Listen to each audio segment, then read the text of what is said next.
Hey everybody, welcome back to Fun in the Locker Room, the greatest show east of the Mississippi, west of the Mississippi, greatest show in the United States by far.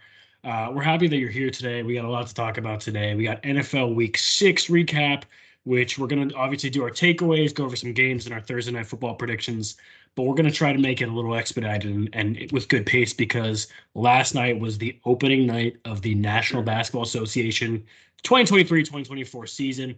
Definitely have a lot to cover there. We're going to react a little bit to opening night as well as give our predictions for the regular season standings, maybe a couple bold predictions. Maybe Rank will say the Celtics are going to make the finals. Actually, Rank will say the Celtics are going to make the finals, not maybe. We also got to go over Major League Baseball. It's the World Series now. The Diamondbacks, Phillies, and Rangers Astros ended in 7 games each. So we got to do a little bit of recap there and maybe some predictions for the World Series. But buckle your seatbelt because we got a lot to talk about today. You're not going to want to go anywhere after this.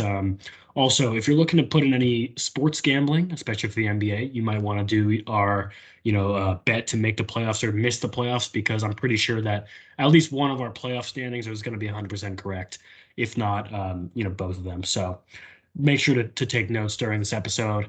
Go grab a coffee, grab a drink, grab some dinner, whatever you're going to do. Put this on the background in the AirPods. Maybe you're at the gym. Maybe you're at the gym and you just want to listen to some great sports takes. That's fine by us. As long as you're here with us, enjoying the wonderful world of sports. We're happy to have you, and we're happy that you're joining us with some glorious fun in the locker room. Let's start the show as we always start the show. NFL Week 6, we got Sean Rankle, Liam Holloway, myself, Truett Carstetter. Let's get into this. Let's get it with our takeaways, and let's just get Sean's over with because I'm reading it right now, and I'm going to need an explanation for that. I'm going to expand more into my whole take later after True gets his take, but the Giants are making the playoffs. They looked really good this week. They beat the Commanders. Obviously, it was 14-7. It was one of the ugliest games of football I've ever seen. They were total of 18 punts in the game, so Liam was probably really excited about the game. I should have had him turn it on. But they are getting healthy. We have Andrew Thomas is back this week. Daniel Jones is supposed to be back this week. Saquon's been back. We're finally all the way healthy. The defense looked incredible. Close loss to the Bills, plus the win against the Commanders. And more importantly, the schedule's easing up. We got the Jets, Patriots, Raiders, Cowboys, Patriots is our schedule till the break. We can go. We're currently 2-4. We're gonna go 2-5. 2-5. Perfect. Exactly. So we're gonna go 4-1 in those next 5 games, losing to the Cowboys, winning the other games, and they're gonna be 6-6 going into the bye, and they'll get to 10. They'll get to 9 and whatever the number is.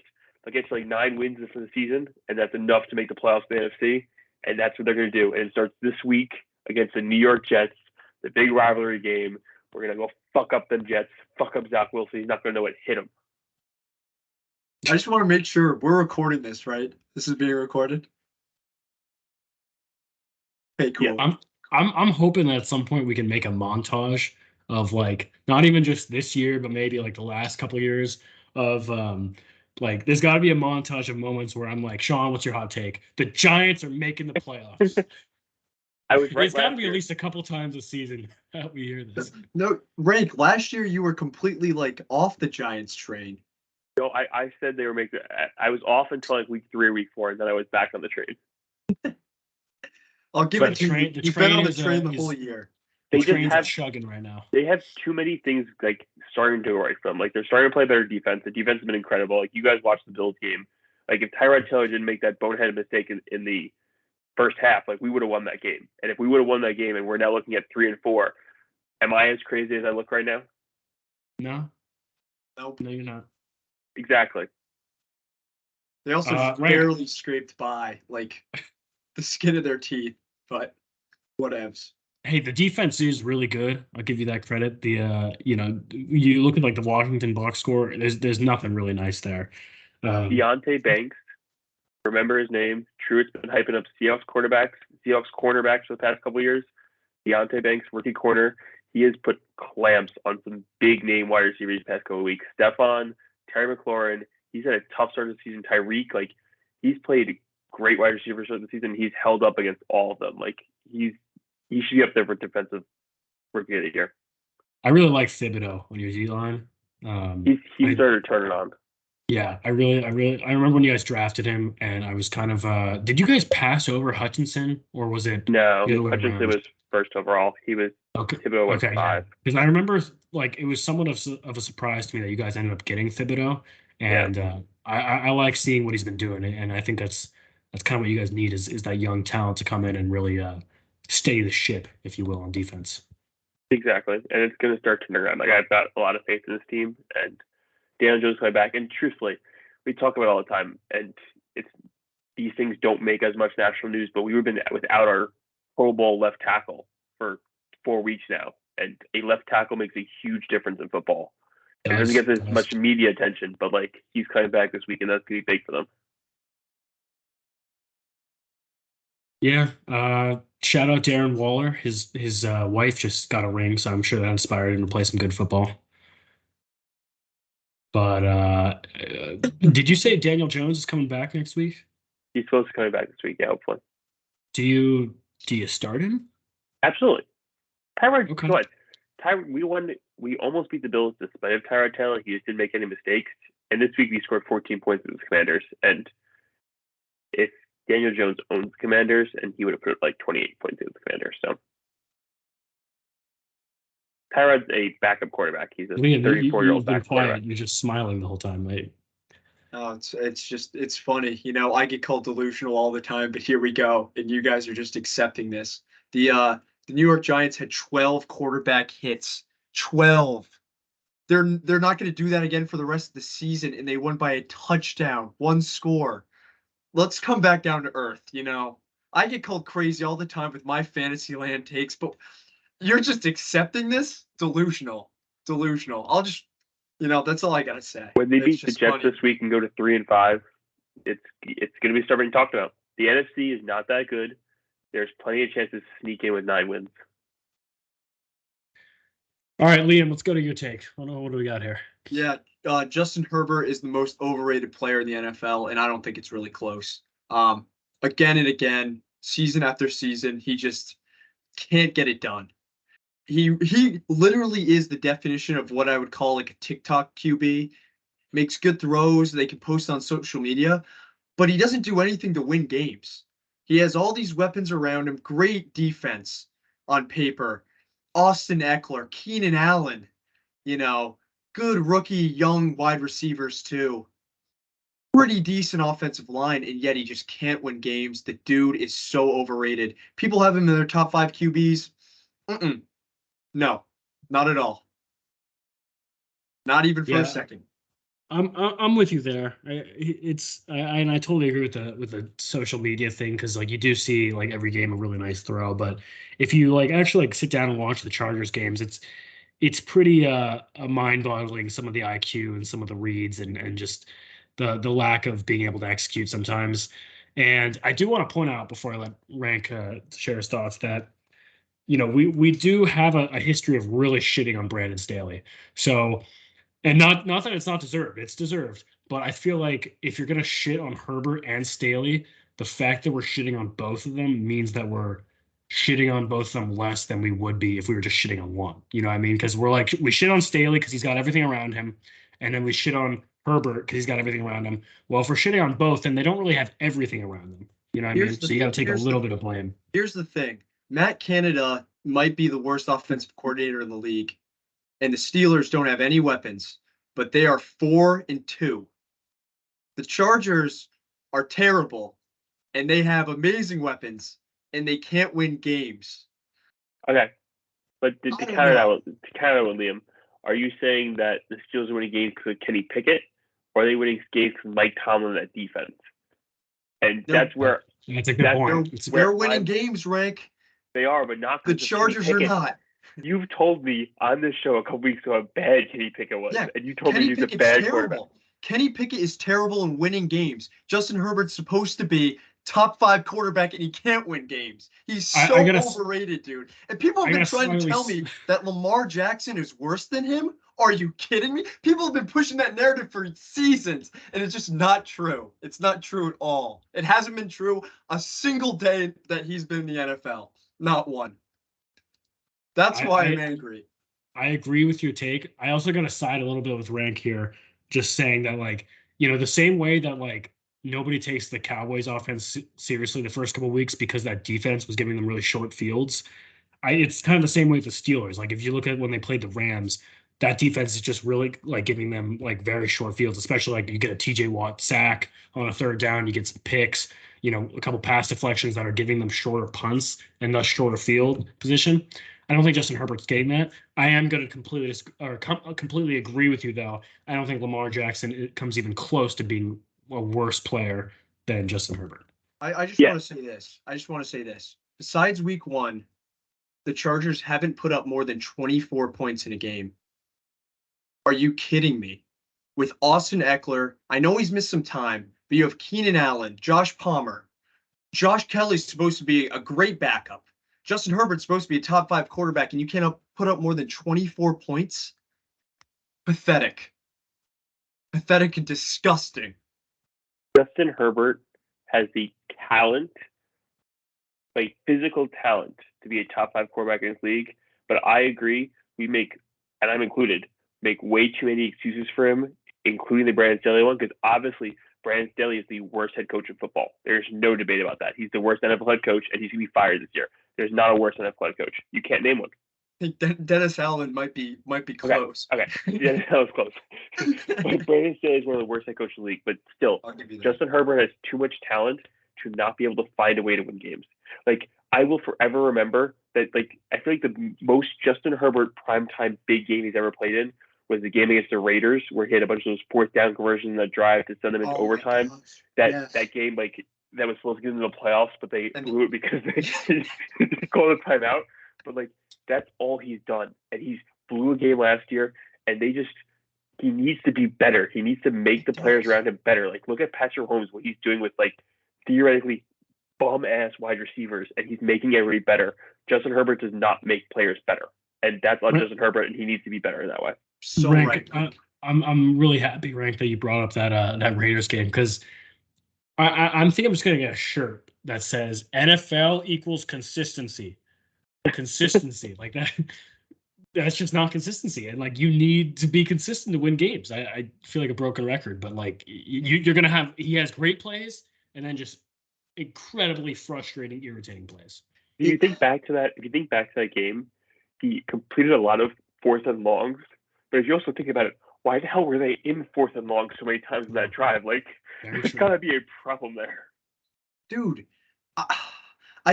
you give other teams Austin Eckler, Keenan Allen, Mike Williams. Like, come on. Josh Palmer.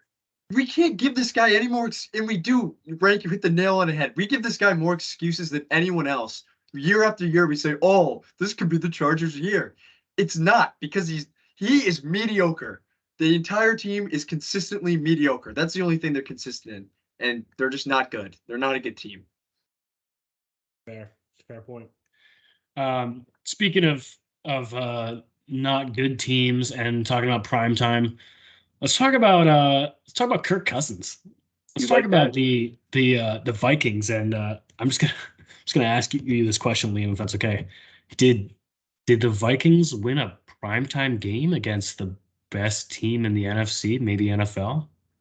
No, they didn't beat the Eagles this week, but they did beat Rank's favorite QB-led team, 49ers. Kirk Cousins, my man, if you're listening, go buy Jordan Addison a car, maybe a house, because you owe him this game. Like, you were the only reason. He was the only reason you guys won. Why can't you just? This is. I think I understand how you feel with me about Lamar Jackson, but why can't you just fucking compliment Kirk Cousins once? What does this man have to do with to get a single compliment from you? Like, I will compliment Lamar Jackson once in a while. Liam just has such a vendetta against this guy for no absolute reason. He's a Midwest guy who just sits there and plays quarterback for the Vikings, and Liam just does not give him a single bit of credit for anything he does.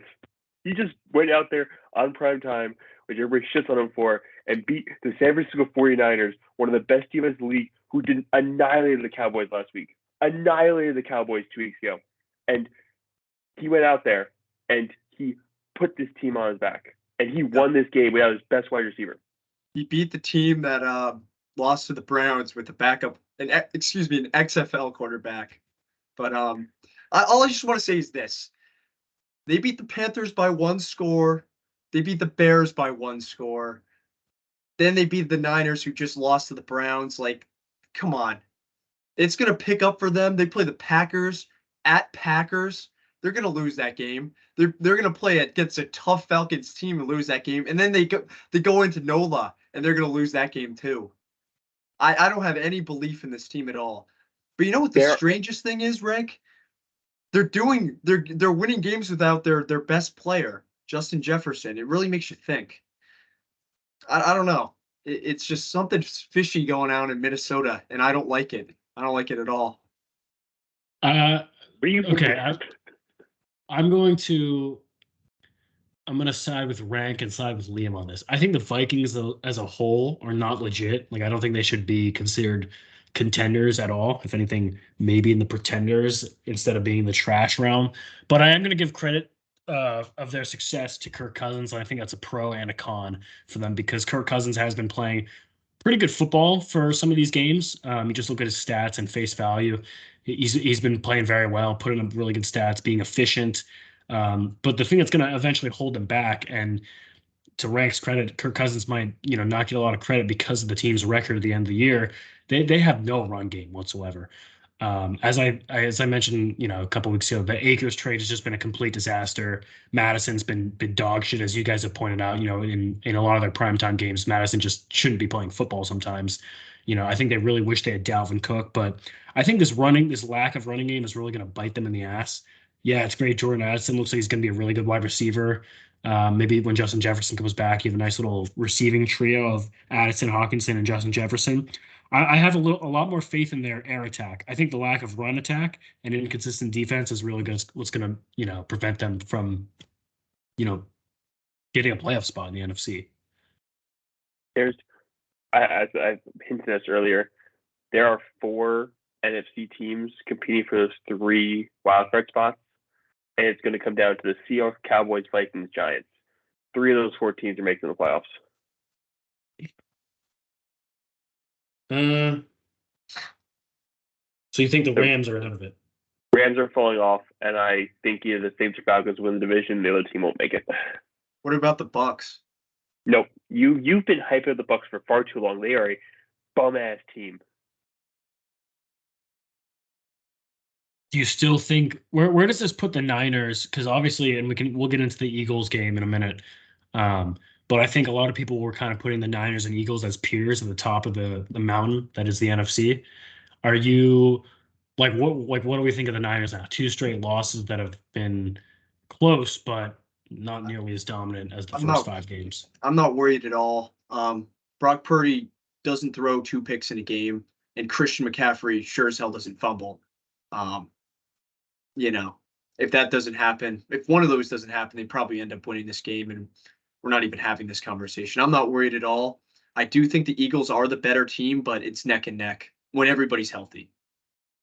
Yeah, I agree with that. I'm going to harp on something I said again. Left tackles win games, and Trent Williams has been out for the past 2 weeks for the Niners, and that's a big loss for them, especially because their offensive line is one of their strengths of that team. And without him and Deebo Samuel, I think when healthy, the Niners can beat anybody in the NFC. I would probably put the Eagles over the Niners at this current moment, as much as it pains me to do it.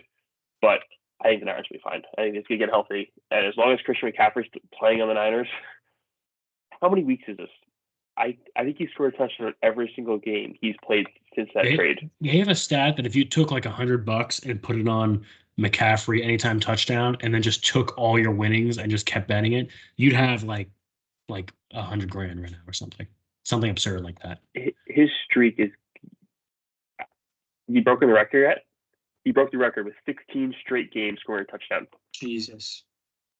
I mean, you don't, as we've seen before, you don't pay running backs because their duration, their career length is so so short. This is the anomaly right here. Christian McCaffrey has always been good. He's just having like unreal, like Frank Gore levels of consistent, longevity and dominance. It sucks this to us, but yeah, he's pretty damn good. And yeah, the Panthers just had to give him to the Niners for a bag of chips and a pair of socks. Like, I hated that, dude. I hate it. Everyone comes to our division, dude. Everyone gets traded to the Rams or Niners. It's ridiculous. Fucking hate it. Let's switch over to that other team because another juggernaut game, Eagles-Dolphins. That was one where I thought they could go either way, but it looked like the Eagles were in the driver's seat the whole time. The Dolphins just cooling down, or does this say like a lot about the Eagles defense? The thing that the Dolphins need to do to be successful with Tyreek and Waddle and their weapons is they need to have a run game. And Mostert just couldn't get anything to go. They're really missing A-Chain, and they went up against the best. Sorry, give me a second. I just had a Verizon ad pop up. They went against the best defense they've played this season. Missing your lead back, your fastest, or I guess second fastest guy, it's going to be an issue. But I don't know. They need to stick with the run game, in my opinion, if they want to be successful. That's what kind of separates the Niners from the Dolphins. They both have weapons, but the Niners never shy away from running the ball, no matter what. I think both teams are going to be fine, though. The Dolphins, after watching the Dolphins Giants game a couple weeks ago, have an offense I've never seen before because they have just a bunch of guys who are really fast, and I don't think they run the ball or run a play that results in a player touching the ball within the hash marks. They're always running plays outside the numbers. Their running backs are literally running slants to the outside. That's how they do it. And I'm curious to see how they hold up in these colder weather games because when they're down in Miami, I don't think they can be beaten in Miami. I think they're going to win all home games. I think if they get the 1 seed in the playoffs and the road goes to Miami, they have a chance. But if they have to go to Kansas City or Cincinnati or Buffalo in January, they don't have a chance to win a game in the cold weather because their team, the speed is just they need the running game, and that's just not what they're going to be able to do. You really snuck Cincinnati in there and thought we wouldn't notice. No, I was just throwing up northern teams. Like okay. Like I wasn't purposely trying to go into that. I was just saying in general. Said Cincinnati instead of Baltimore. I was just like, huh, that's Baltimore. Baltimore. It's just in general. When I saw the game, well, first of all, you guys have definitely seen the clip. It's kind of like gone viral of Stephen A. Like after maybe it was like week 3 or 4, talking about how he like was skeptical of the Dolphins because all Tua does is just throw checkdowns to Tyreek Hill. And in the background of when he's saying this, when they're showing highlights, it literally shows Tua throwing bombs to Tyreek Hill. I just thought that was funny. But I agree with you guys about the whole setting up the run game. I think what everyone does well on this team is run, whether it be the 2 running backs. You give the ball to Tyreek and Waddle in open space, even Tua himself, like while being a much more improved passer than when he came into the league, still has a very dangerous running ability. And I think that does make them really unique. And I totally agree with you, Liam, about them versus the Niners. You set up that run game, you automatically like rewire the defense to be looking to guard that first. And that just completely sets, Tua open to throw those routes to Tyreek and Waddle. If you're not going to run the ball, then okay, it's going to be tough to put 2 guys on Tua, but you can try to do it and just limit those opportunities. If you're not giving the ball to Mostert or a Chain, or even like maybe you're giving it to them, but you're running away from, no pun intended, you're running away from the run game too early because they haven't been able to establish anything. I think you're just going to set yourself up for a bad recipe for success for the rest of the game. If that makes sense. 100%. But Eagles, I mean, this is kind of what we knew about the Eagles. There's really nothing new here. They're just really good. And I don't think Jalen Hurts is having like that good of a season, and they're just stomping teams. It sucks. I've seen stats and I've seen things like it's a whole joke. It's never gonna happen, but like Jason Kelce should legitimately get like MVP talks. Dude, he is insane. I totally agree with you there. Do you think they'd ever give like not an MVP but like a Super Bowl MVP to a lineman, to an O lineman? What would they have to do to like get that. You would need literally like 5 QBC touchdowns, Yeah. and maybe you would consider doing it because like he's one of the main reasons. Him and Jalen Hurts are the main reasons behind that play. I think that, and also like you'd have to appeal to like the eye test. Like if you just like if they keep showing replays of like how much time Jalen Hurts has and it just shows Kelsey, like they'd have to like literally start the narrative from the beginning of the game and focus on like Kelsey in the replays just like blocking really well. Because I don't know how else they would do that. Like even with the brotherly shoves, you'd probably still give it to Hurts because it's going to show up in his stat sheet, you know? Or could you find a way like that Rams Patriots game? I remember people joking that the punter should have won like MVP for that game. Like, is there a way that you could get like so low scoring that just didn't result in a lot of sacks and churches through a lot of like unforced picks that maybe you could kind of get a Jason Kelsey way? That unforced picks. There was one touchdown that like Jason Kelsey pushed the guy in. I don't know. A lot of punts. That would be awesome. I'd like that. Yeah, you'd fucking bust over that. All right, let's go Bills Patriots. What the hell? I'm gonna let you guys go first because I'm always the Bills defender here. I want to hear what you have to say before I go in and say my stuff. I'll go first. Truett, I don't know how you can defend this team when you've been preaching the word consistency for weeks, and this might be one of the most inconsistent teams.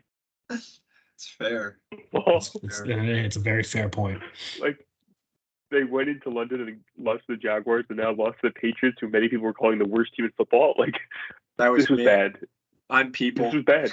Yeah, I agree with you. I was people too. Like, this was a bad game. And Bill Belichick, shout out to him, got us 300th win, and did what he always does. He took away Stephon Diggs, but the Bills need to have some consistency. First time ever Mac Jones won a game in which the other team scored more than 24 points. You brought that stat last week. Didn't you bring up that stat last week? Yep. First game ever in his entire career. Josh Allen kind of had a shitter. Lost a fumble, threw a pick. He was only sacked once, and bad game. They somewhat shut down Diggs too. Like, I know Diggs had a touchdown, but like it was like very quiet, quiet game. That's what Bill does. Bill takes away the number one weapon, and he did that to Stephon Diggs. I will say this though, the Bills had 24 carries from the running backs. I haven't really kept up on the stats, but I know they haven't been running the ball that many times. Is this good or bad, you think? I think it's good long term. Yeah. It's good long term. It's bad that it didn't yield anything. Yeah. All right. I'm putting on my delusion cap. I'm ready.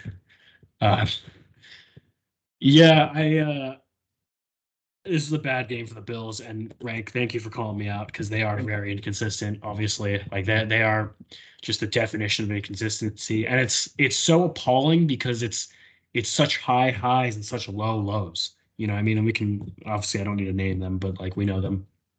But it's just like I was able to catch like most of the second half of this game, and so feel free to you can just call me out on this being a bad take. I think they expect Josh Allen to do so much, and he just can't do that much. Like I don't think he's one of those QBs. Like he's great. He's got a lot of talent, but I don't think he's one of those QBs that can be like Lamar and literally be your entire offense and somehow got the smile that I wanted. Be Lamar and be your entire offense and still, get the win. Like he got pressured, like I think a season high 42% of the time QB pressured. It didn't show up in the stats. I mean, in the sack stat because I think he's good at throwing the ball away and forcing bad passes, which is going to lead to that pick. But they're asking him to do so much because O-line isn't like elite. His running game, like they haven't been running it a lot, and then they do finally run it and still not yielding anything.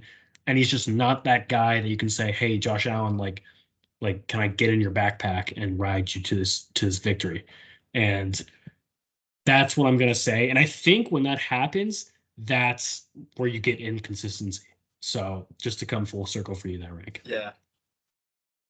It's a good point, Truett. I think, Thank you.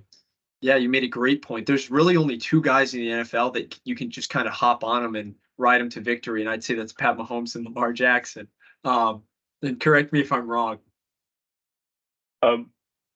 You're not wrong on that, but this team is literally, as you said, there's two players in this offense. There's Josh Allen and there's Stephon Diggs, and there is nobody else. James Cook is not a good running back. Gabe Davis is terribly inconsistent, and Dalton Kincaid, I guess, had a good game this week, but he's not a like top 5 tight end. Like, he's a good average tight end, but like, he can't be your leading receiver in a game that you're gonna win. That's the thing, Rank. They get so hyped up, like Kincaid, Dawson Knox. People call them, good players. They don't really do much, like, at all. No. Also, I gotta give credit where credit's due. Shout out to the Pats kicker, 3 for 3 on field goals, 2 for 2 on extra points. Tyler Bass missed a field goal. Who knows what would have happened? Special teams, boys. Okay.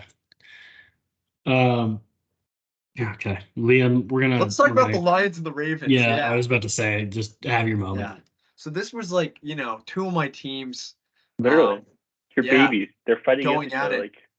Yeah, and Lamar showed why he should be in the MVP conversation. Past 2 weeks, he's been the best quarterback in the NFL by a mile, hands down. The thing that this guy does with the football, nobody else in the league can do.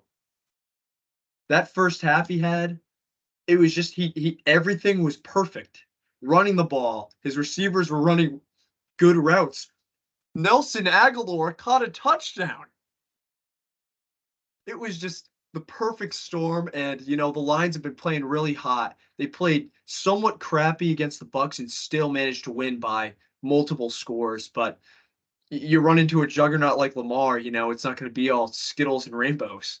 You're going to have to bring your A game, and they just didn't. It was nice to see Gibbs score a touchdown, though. I liked seeing that, so I'll give him that. But it's Lamar Jackson.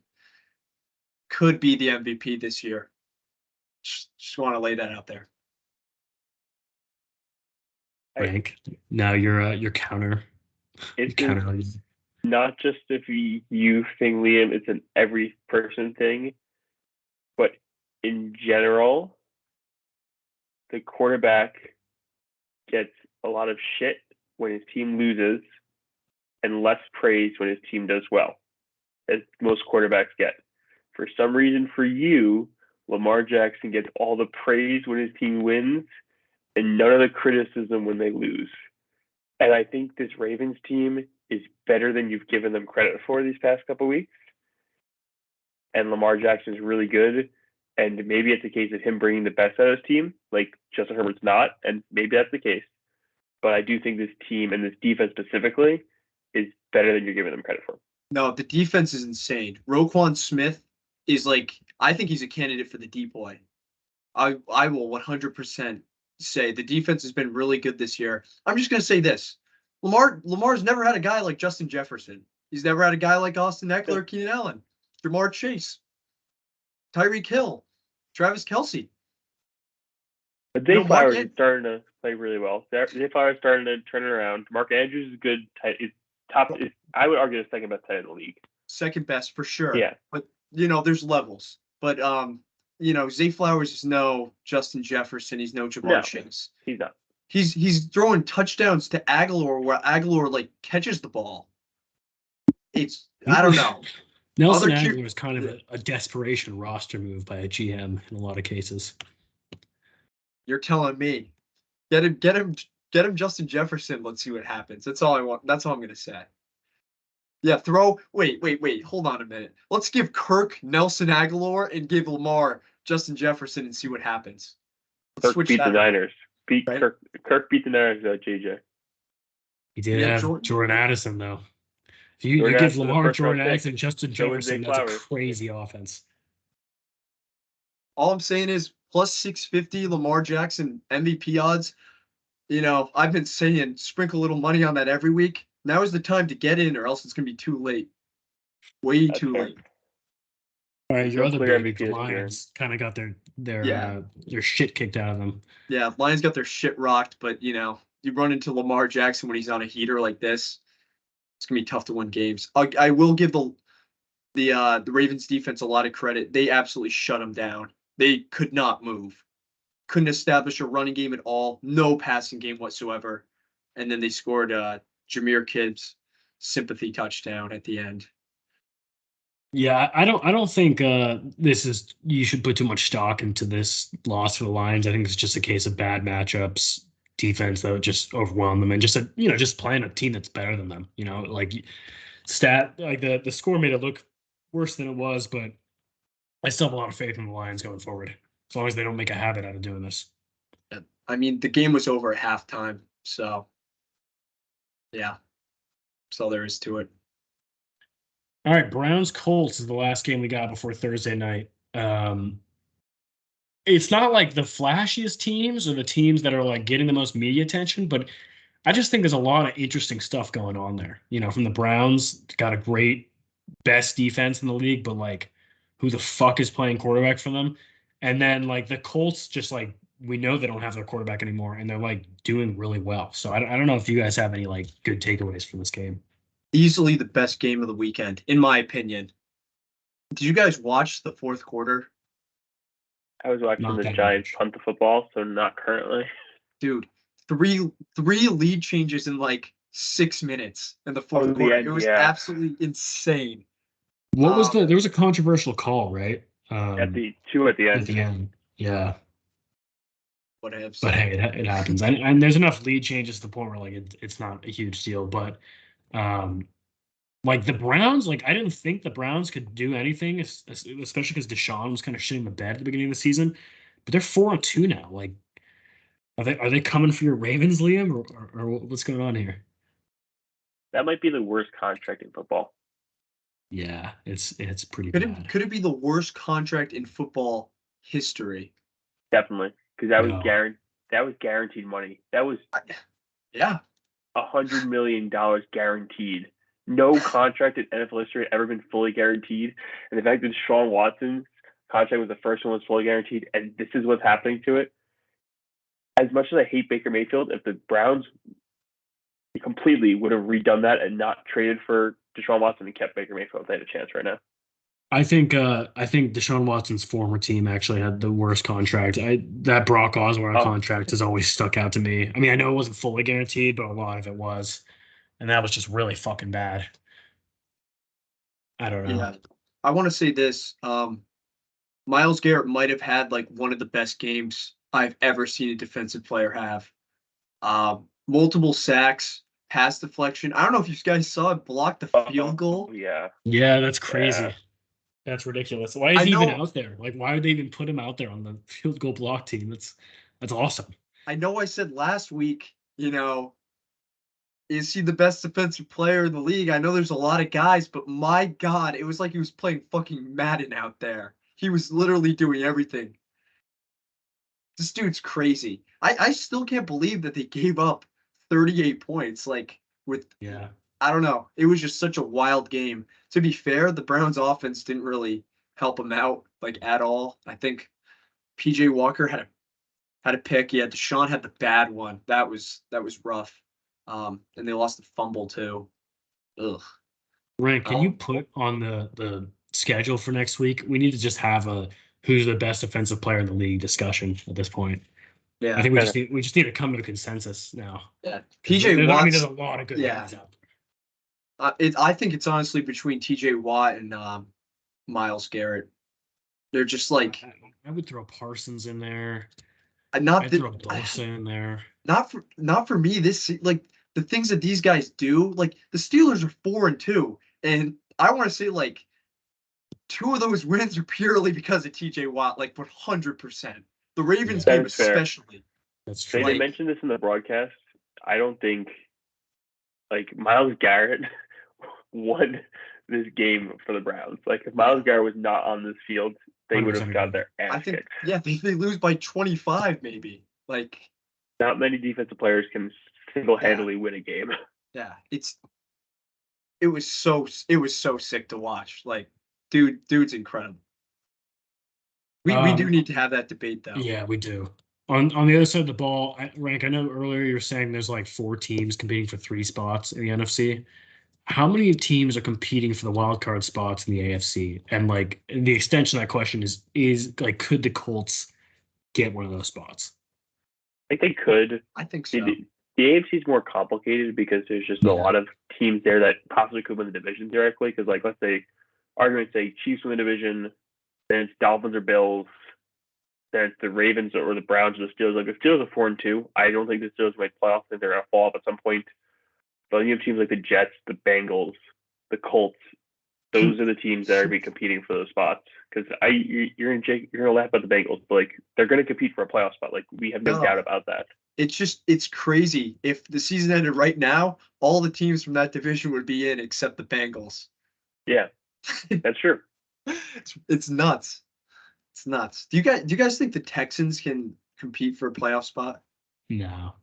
What do they know? 3-3. They had their bye. I think they could, for the sole fact that division is not great and they're stretched. They're playing the Panthers, Bucks, Cardinals, Jags, Broncos, Titans, Browns, Colts. Like there's a lot of winnable games there. They could win every game there. They're not going to, but they could. And the Bengals is the hardest game they're playing. Literally, the hardest game they have down the stretch is the Bengals and the Browns. If they win the games they're supposed to, they could win this division.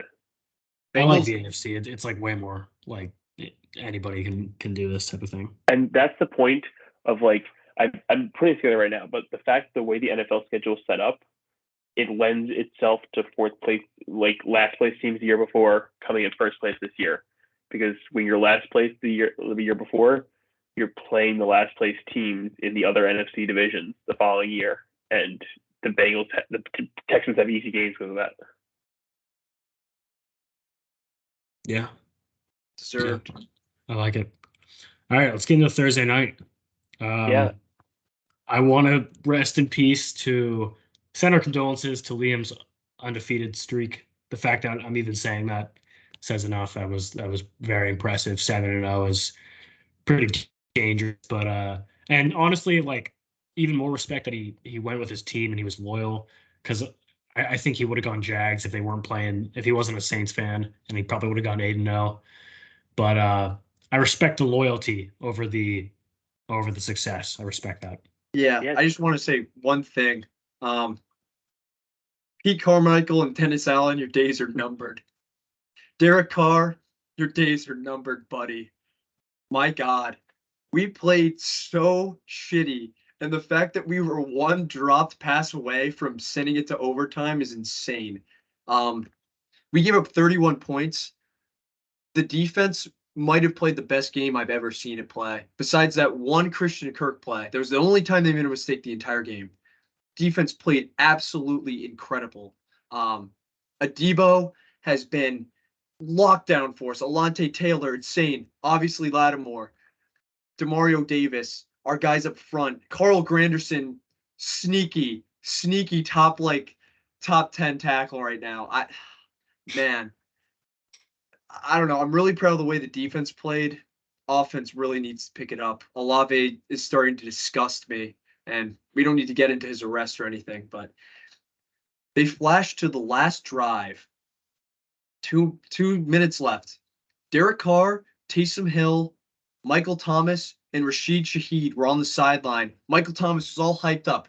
Olave, nowhere to be found. Nowhere. That shit really pisses me off. That's all I got. They gotta look in the mirror. The offense needs to look in the mirror. Jags did not deserve to win this game at all. Just another team whose defense carries them the wins. It seems like that's like half the NFL now. We got Bucks at Bills. Bills are favored by 8.5. Just to keep the audience updated, Liam is now 7-1. Rank is 2-5. I am 5-2. Only half, 1.5 games very quietly 5-2. Nobody's really been talking about that, but I like going under the radar. It's fine. I'm liking it. I'm hyping you up. You're gonna get closer this week. Thank you, Rank. Appreciate that. Screw you, Rank. I thought about using. I'll just go first because I already have mine written down. I thought about using my double or nothing, but I'm not that confident in the Bucks. But I'll tell you, as we kind of talked about earlier, I've lost a lot of confidence in the Bills, and I think 8.5 not only like I've gone on record as saying 8.5 or anywhere above that is really hard to cover in general.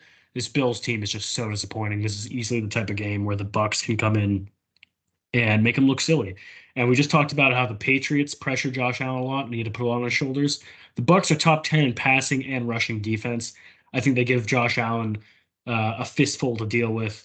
And let's say Bucks are gonna either lose by like 4 or maybe win this game. I don't see the I don't see the Bills winning this by 9 at all.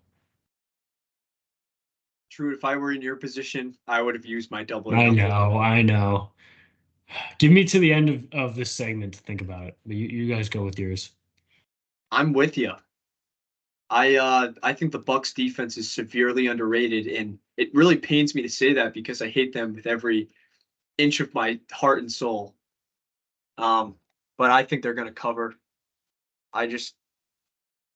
Bills won't be able to establish a run game like you said, and the Bucks just have guys on defense that can play. Bills have been too inconsistent for me. I'm taking the Bucks to cover. I'm scared because what if they're so inconsistent? What if this is the game where they do like well? Like that's what I'm scared about. Whatevs. I don't know. NFC South supremacy. Oh God. We've Mike, been on say this something, Bucks please. hype train and the NFC South hype train for some reason. They're the worst division of football. I don't get the Bucks hype. I don't at all. They started off strong with 2 wins against 2 bad teams, and they have fallen off since then. I'm trying to get back into my mindset of when I was dominating this thing, and we're going to think of this as like one of those games. And a 9-point spread with an inconsistent Buffalo Bills team is Vegas begging you to take the Bucks. Vegas is begging you to take the Bucks 9-point spread. You got it, Rank. Take the Bills. Take the Bills. They're begging you, and Take the I'm Bills. not going to do it. I'm going to not listen to Vegas, and the Bills are going to turn it on. They have too much talent, and Josh Allen is not going to let them have 4 straight bad games. In Buffalo, hyped up environment, Thursday night, those people are going to get after it. The Bills are winning this game by a bunch. 2 touchdowns. What are the rules for the double or nothing again? If they cover, you get 1 loss. If they don't cover, you get 2, and if they win straight up, you get 2. 2 wins. 2 wins. So wait, let me look at it. So you need the Bucks to win. The Bucks to win. Only so if the Bucks situation. lose by 5, I still get a loss. Yeah. You still get a loss, yeah. Oh, dude, I don't know. But if the Bucks don't cover at all and the Bills win by over 8.5, then you get 2 losses. Are we making a rule that we got to use our double or nothing at some point this season? Oh yeah. Or Yeah. else they won't be even. I mean, I low key gotta take a look at the next couple of weeks, see if there's any good ones. Low key, I think we should have done multiple double or nothings because I would have picked the Bears to smoke the Commanders that one game. And you guys were shitting on the Bears. But that's neither here nor there. Just wanted to selfless plug. Honestly, fuck it, dude. Yeah, I'll do my double or nothing, dude. That's let's make things interesting. I love it. I love it. I'm about to be the biggest Baker Mayfield fan in the world, and fuck it. I need Mike Evans to Micah Hyde just got traded from the Bills defense. Or no, not Micah. Fuck, it's Kevin Byard. That's a totally different team. Yeah, we didn't talk about that. That's bullshit. That is bullshit too. The Eagles just get better and better. Good. But regardless, I'll take it. Yeah, fuck it, dude. Let's make things interesting here. If I still lose even if I lose, I'm still doing better than Rank. So it's okay. I just got to keep things in perspective there. I've looked at the schedule and I see my double or nothing on the horizon, and I'm excited for the game. What is it, Rank? There's a couple that are really exciting me. There is Seahawks, Cowboys. Currently rejected a 6-point line for the Cowboys. I really like that one. See, I didn't choose that one because I thought there's no way there's a 6-point line for the Cowboys. Well, currently it's a 6-point line. That's all I'm going to say. Is it really? Drop. It's going to drop 100%. There's no way it stays there. Now I think I need to fucking change it because that's my team too. Thanksgiving Day football. Commanders +7.5 against the Cowboys. I like that one. And the Packers plus 5.5 against the Lions. I'm liking that one too. Oh my God. Frank, you were just shit. The Commanders just lost to the Cowboys or the Giants. Now you want to double or nothing on them? The Cowboys beat the Commanders beat the Cowboys though. It's just and it's Thanksgiving. The Cowboys don't do well on Thanksgiving. Dude, if the Giants got 6 sacks, the Cowboys are going to get 25. All right, Rank, I'm not gonna let you talk me out of this. I'm gonna go. I'm just gonna keep fuck it, dude. Fuck it. We got to take some big swings if we're gonna win. If we're gonna get first, I'm not okay with second this year. People sleep on the NFC South, Truett. I'm third every year. So. Yeah, actually, second would be a huge improvement for me, but it's wide open right now between you and me, to be honest. I agree. That's why I kind of want to. Yeah. Stick with the Truett. NBA basketball time. Let's go. Don't let the cellar dweller speak devilish things into your ear. Right? No, I want you to double or nothing. That gets you closer to me. I'm loving this. Take it. All right. Let's go. NBA opening night was last night. The Nuggets beat the Lakers and the Suns beat the Warriors. What game do you guys want to start with first? I didn't watch the Warriors Suns because, yeah. Let's talk Lakers Nuggets. I'll be completely honest. Yeah. Let me do a small little rant on the Lakers, dude. The Lakers, I like the Lakers a lot. I like LeBron. I like AD. I was, LeBron and AD and the Lakers talked themselves into way too much trouble. Rank called it out last year when LeBron, before the season, was like, keep that same energy when we do better, and then they just shit the fucking bed. Yeah, no, I remember, and I couldn't do anything but just sit there and take it. I probably made some excuses in the moment, but I just had to sit there and take it internally, knowing you were right. And they did it again. They're kind of relishing this new rivalry with the Nuggets, which it's not a rivalry if they sweep you, but I don't know. I mean, they did beat them in the bubble, but that was kind of a long time ago at this point. But anyways, they're like, yeah, we remember it, like whatever. Like I think the Nuggets started first whenever they were like, there's been a little bit of beef. But the thing that I'm pissed about is Anthony Davis is just like, Darvin Ham is saying this, Anthony Davis is saying this, the Lakers are saying this, that he's just going to take his game to another level. He's like, I'm going to play all 82 games. Darvin Ham's like, I want him to take 6 threes a game, which implies that Darvin Ham thinks he's going to make most of those, which implies that Anthony Davis got a lot better this offseason. All that being said, what a fucking terrible game from Anthony Davis. First half looked great. 17 points. He finishes with 17 points, 6 of 17, 1 of 2 from 3, so your 6 threes just aren't there. 8 rebounds, 4 assists, 2 blocks. Not only, we won't even talk about they just let Jokic go off, but you went scoreless in the second half. No free throw attempts. And I do want to say the Lakers, outside of Anthony Davis, in the second half, shot 54%. I think if Anthony Davis just shows up and does his job, they have at least a chance to win that game instead of, being fucking blown out towards the end. Somebody help LeBron James. He is fucking 38, about to be 39. He does not need to be outplaying Anthony Davis at all. He had a great game. Yeah, only 21 points, but efficient. No turnovers, rebounds, assists. Please, he's 38 years old. He does not need to be the best player on this team at all. You're not going to win a championship if that's the case. And if soft-ass Anthony Davis, like this is who you got to play to get out of the West. You've had all offseason to fucking think about this. Reeves was the only one that fucking went to the Olympics or the FIBA or whatever it was. So you're all rested. And plus, they just said they're gonna limit him to 28, 30 minutes, which we all knew this was gonna come eventually. He's getting fucking old. He's 38. If that hasn't been clear enough, it's just embarrassing, man. I'm embarrassed that I allowed myself to think that Anthony Davis would change, but he hasn't. That's all I got. That's it. The Lakers are bad. They're old and they're bad. And we're going to go into predictions for the playoff rankings this year, but they're not making the playoffs. The West is too good. They're not actually old. Their two best players are old. They actually got a lot younger this season. Okay, they have 2 good players that are old, but their young guys aren't good young guys. They're just role player young guys, and you can't win a team with 2 old guys and a bunch of young role player guys. You need veteran role players. You don't win a championship with young role players. Yeah. It just doesn't happen. Yeah, People but they been had saying like winning role that. players. They had fucking Carmelo Anthony, Kent Bazemore, Dwight Howard, Russ. That Yeah, that but you shit were the with bed. young stars and old role players, not the other way around. And that's exactly how the team is built. And the West is too competitive. And there's too many good teams in the West.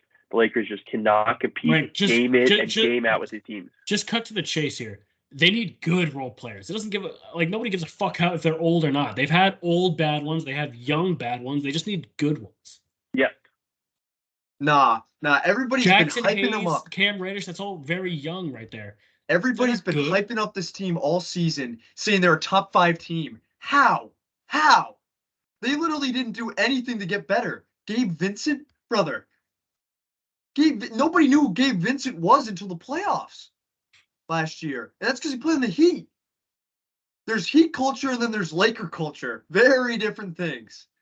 But Truett, you got to give Anthony Davis a little something. He went against the best player in the world.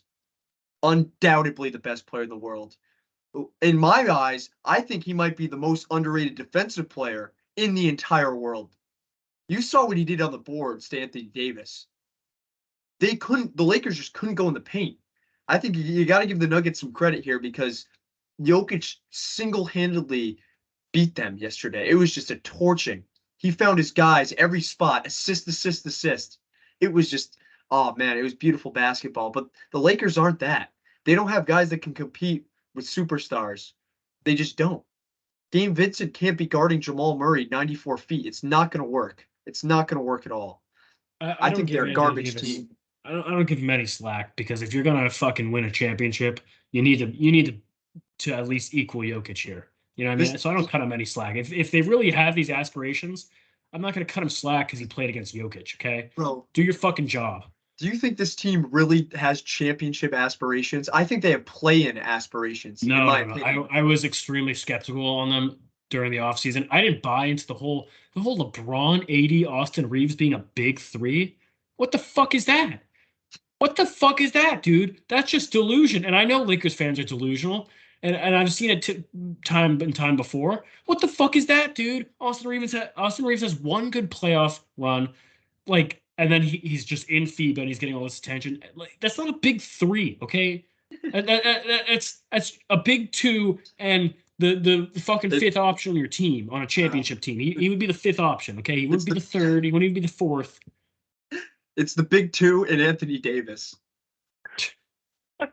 Also, D'Lo sucks, dude. I don't want to ever hear anyone say, "Oh, I'm so glad we got to get rid of Russ." Because yeah, I know Russ was a bad fit, but D'Lo just fucking sucks. Okay, We all knew that, Truett. We're with you on thank you. that. Appreciate it. Everybody knew that at the Much time. love. The Much D'Lo was love. garbage. Shout out Torian Prince. Only reason they were somewhat close in this game. Him and Braun. I got They nothing got else to say Torian about that. Prince and Gabe Davis and thought they'd be shooting for the title. Oh man. I want Lakers to fans are delusional. let's The talk about the Nuggets Nuggets a side, little. yeah. The Yeah. Nuggets played really well. Wow. They Wow. every single player on their starting lineup had double-digit points. Their defense, I was watching a video today. They had a defensive possession that looks so nice. The rotation, the smooth. They're just such a fluid basketball team on both sides of the ball, offense, defense. They can do everything just pristine. Like if you were a coach trying to draw up a team watching play basketball, this is how you'd want them to play basketball. They're a team. They play like a team, and it's gonna be hard to beat them. And they have a team that's very rare in the NBA nowadays that are built for regular season basketball as well as playoff basketball. And they can be the first seed and win a championship. And it doesn't typically happen in the NBA nowadays. But this team is just so deep and so good that they can do that. Shout out MPJ. Dude, Yeah. I don't know what he did this offseason, but he was locked down yesterday. I don't know what it was. I got to check the box score because I saw at least like 2 or 3 steals. Like this team's going to be tough to stop. Aaron Gordon is just unsung hero, man. Plays incredible defense. And if you don't like body him up, he's going to dunk on you.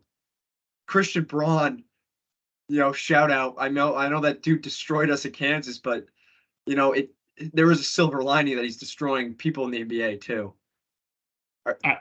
Yeah, I agree with you. I agree with both of you.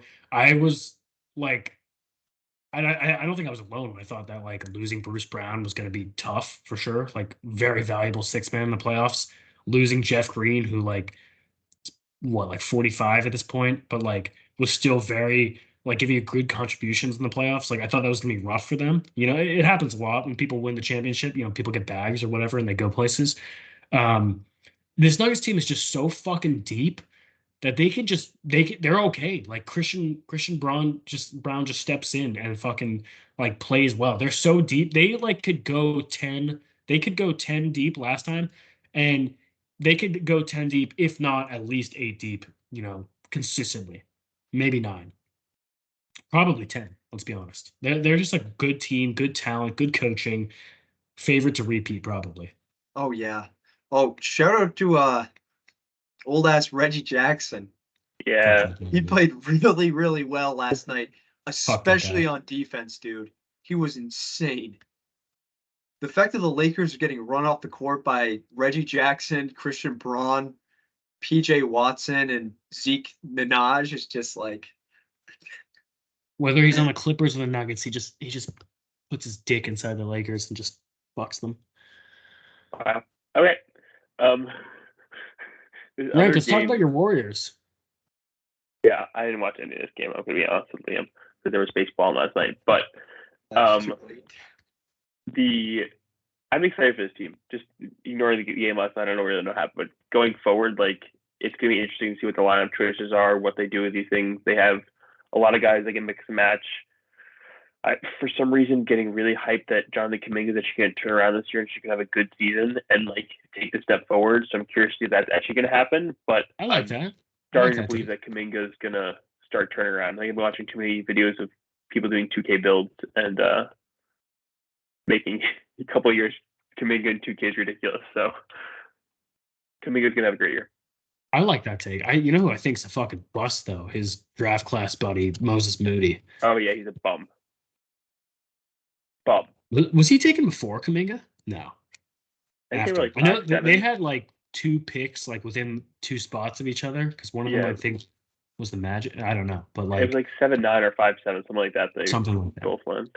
Moody blows, dude. Yeah, but they have like Gary Payne's there. Like they have enough depth that I'm gonna be curious to see what they do because you've got the starting lineup, and depending on who you start there, you're gonna have guys coming off the bench. Happy retirement to Iguodala, by the way. Great career. Yeah. You know what the LeBron stopper. Yeah, stopped them from getting a 50-point triple-double, only 40. You know what I was really excited? I'm looking at the box score right now, and this makes me really happy. Eric Gordon. I repeat, Eric Gordon got 32 minutes for the Suns last night. This is awesome. Let's hear it, Liam. Let's get a little Suns rant. Let's get a little Kevin Durant action. Bro. I don't have anything to rant about. Grayson Allen had 0 points. If you put Beal in for him, guess what? Beal will give you 10, but he'll also give up 25. Kevin Durant played like ass. They're very lucky that Andrew Wiggins shit the bed. I'm just looking at the box score and kind of getting it from this. Chris Paul also 4 of 15. We all knew that wasn't really going to work out. I want to see Chris Paul at the point guard. That's the first game. You're gonna say it's not going to work out. I want to see Steph Curry off ball and see what he can do because he's one of the best off ball point guards in the NBA. Like, let's see what he can do with Chris Paul there and the passing between the two of them. I'm curious to see where it goes. I think it's gonna be a chance. He's like the only be good regular season. He's like the only point guard I would like love off ball. You know what I mean? Literally. I can't wait till the Mavs play the Warriors and the Warriors put in Chris Paul and Steph Curry versus Luka and Kyrie. Because, man, that's going to be fun. That's going to be so much fun. I think that when we talked about the trade, I think it's good the Suns got depth. There's still just a bunch of fucking shooting guards and wings, bro. There's no real big man. I don't consider Yusuf Nurkic a real good big man, and I don't think there's a single point guard on the roster. There probably is. No, there's not. There was. I looked at the roster. There's no going into the season. There was no actual point guard on the roster. Who played point guard for them yesterday? Was it Book? Probably put Book at the 1. Beal, KD, they probably all rotated through it. Ew. Point Durant. Old ass Durant. Can we do some stage predictions for the season? Because I'm really hyped about mine. Rank, you start. Okay. I looked at yours, Rank, and I almost spit out my coffee when I saw where you put the Celtics. I want you to explain this to me right now. Do we want to each do our West first, or like each do like let's just each do like our Oh, I didn't put mine in yet. My bad. Yeah, Rank, start with your West, and then we'll do East later. West? I've got the Nuggets. I think they're built to be a regular season team. I often say this, especially Eastern Conference side, that the best team doesn't always finish in the first position in the regular season, but I think the Nuggets are built there. I really like this Pelicans team. If they can stay healthy, Zion, they were a top 2 team in the West before they got hurt towards the end of the season. Like they Yeah. can do that. So I think they're going to go number 2. I think the Kings, they're going to continue building. I really like De'Aaron Fox and Sabonis. Warriors going to gel. They're going to be a 4 seed. I think the Suns are going to struggle to find the depth. I don't think they really care about the regular season. They're not a regular season team. They're a playoff team, and that's all they care about. They just got to get there. So that's where I feel like they are. The Mavs, I think Luka and Kyrie will do enough. And then Clippers, similar situation to the Suns. They don't really care about regular season. They're going for the playoffs. And the Thunder. I really think the Thunder are going to have a chance. I love Chet. I think going into the preseason, I thought Chet was going to be the rookie of the year. I've switched to Wembanyama because Wembanyama has been ridiculous. But this Thunder's team has a lot of good guys, and I think they're going to come out of that play-in tournament. And I think the Lakers are not. The Lakers aren't making playoffs. They're just too old. LeBron's too old, and he's got to carry his team, and he can't do that anymore. And it's just not going to happen. They're going to face a 9 or 10 seed. I like that. I don't have the same 8 as you, but I really can't find anything wrong with your take. I like all of your opinions there. The only one that I'm like, only team that I really debated putting in there was the Timberwolves, because I think it could really carry the Timberwolves after a strong showing this summer, and I'm curious to see what he does with the Timberwolves. That's the only team I really thought about putting in to my top 8. See that I gotta disagree a little bit with that, because, and not with anything you said. I think Ant's great, and I think he's gonna keep taking more steps. I think Cat and Gobert, like, do you remember when Anthony Edwards talked about like not clogging the paint for him, and they traded for Gobert like the next day or something? I think that's really just gonna bite them in the ass until they fix that. No fault to Anthony Edwards, no fault to any of the 3 of them really, but I've never been able to buy that combo. All right, Liam, you want to go next? Yeah. So I got the Nuggets finishing first. I mean, come on. I think that they're the favorite to win the whole thing. Number 2, this hurts me to say. I got the Clippers finishing second. And Really? I think that the West, it's gonna be like, I think I said this to you guys earlier. I think it's gonna be like the 1 through 11 seeds gonna be separated by like 10 games. I think it's gonna be extremely close this year. So I have the Clippers second just because Paul George and Kawhi, they now have to play in games. It's like a rule, so they have to play. Unfortunately, I have the Suns at the 3rd. I don't need to talk about that. They're not going to last one round in the playoffs. I got my Mavs at the number 4, and I've been seeing a lot of shit that says like, they have plus odds to make the playoffs. This is literally the best team Luka's had around him. I don't understand that at all. They're going to be tanks, especially when they get OG Anunoby at the trade deadline. At the 5 seed, Truett, I have your OKC Thunder. A lot of people are sleeping on them. They're going to shit on teams. Then I have the Kings. They're going to fall off a little bit, but they'll be good. The Wolves, 7, and the Warriors as the 8 seed. I like that too. I like that a lot. I like where you guys are thinking of the Thunder. I like that. You're not liking the Warriors, Liam. I think I legitimately think like it's going to be so close. It's going to come down to like the last 2 games to decide. That's fair. Seeds. That's fair. It really could be. Yeah. I mean, it's what it was last year. West is there's just so many fucking good teams. Yep. I think the Nuggets are like the only sure team, to be honest, I have. Yeah. And you have no Lakers too, Liam. You got no Lakers. I don't believe in them at all. I love that. I don't. I want to see LeBron succeed. He has little pussy boy AD on his team. Liam might be the most rational LeBron fan I know. Oh my god. All right. I got the Nuggets. We can all agree on that. Like, and I like what you said, rank, where like you don't have to care about the regular season, but I just think I agree with you. They're just so fucking good. I got the Suns at 2, only because I think they're going to be looking for something to prove. And when it's the regular season and the defense isn't like turned up to 100% for anybody, I think they're going to win purely because they can have one of 3 guys get you 30 every night, whether it's Durant, Beal, or Booker. I think they're just going to go out and just someone's going to drop 30. And it's going to be enough to win a lot of regular season games. And emphasis on regular season. I could see them getting bounced by my 7 seed, actually, funny enough. So that's where I'm going to put it at 2. Clippers, again, like Liam was saying, they have to play games now. They just got enough talent to, again, like somebody can score, like Paul George and Kawhi can score. I think if they were healthy and not doing load management, they would have been finishing as a top 3 seed, the last couple of years. Warriors, it's hard to bet against Steph Curry. I think this is the last, if not the second to last year, where the Warriors are going to be a top 4, 5, 6 seed. We only like obviously Curry and Clay have the type of games to really transcend age, and shooting, like that's the thing that you can really carry with you while you're old. But at the same time, didn't really like the Chris Paul move. I think I said it when we were talking about it over the summer. I just wasn't a huge fan just because of fit. Chris Paul is old, and as we saw in Game 1, he's gonna fall off a cliff eventually. Jordan Poole was your young talent that I think you could have used to at least help transition, taking some weight off Steph Curry's shoulders.